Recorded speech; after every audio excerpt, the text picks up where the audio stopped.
যখন তুমি নিজের রক্তের মানুষের দ্বারা কষ্ট পাবে, তখন তুমি একবার নবী ইউসুফ আলাইহিস সালামের কথা মনে করো। তিনি কিভাবে নিজের ভাইয়ের দ্বারা প্রতারিত হয়েছিল। যখন তোমার বাবা মা না বুঝে তোমার বিরুদ্ধাচরণ করে, তখন নবী ইব্রাহিম আলাইহিস সালামের কথা মনে করো। তার বাবা তাকে আগুনে নিক্ষেপ করায় ভূমিকা রেখেছিল। যখন তুমি সমস্যা থেকে পরিত্রাণের জন্য কোনো পথ পাবে না, তখন ইউনুস আলাইহিস সালামের কথা ভেবো। তিনি কতটা সময় তিমি মাছের পেটে আটকা পড়েছিল। যখন তোমার নামে কেউ মিথ্যা অপবাদ ছড়িয়ে দেবে, তখন মা আয়েশা রাদিয়াল্লাহু আনহার কথা মনে করো।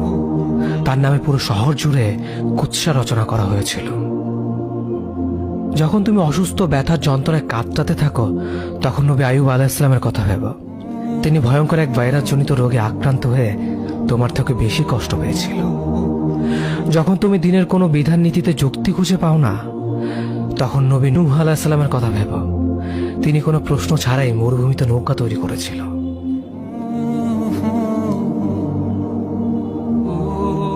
যখন তুমি আত্মীয়স্বজন, পরিবার, বন্ধু বান্ধবের কাছে হাসির পাত্রে পরিণত হও, তখন তুমি শেষ নবী হযরত মুহাম্মদ সাল্লাল্লাহু আলাইহি ওয়াসাল্লামের কথা ভেবো।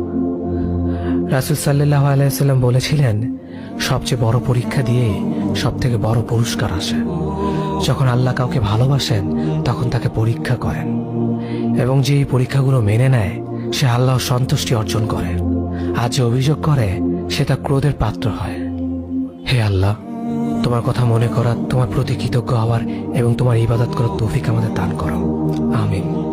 যেভাবে তুমি সন্তুষ্ট হও, সেভাবেই আমাদের পরিচালিত করো।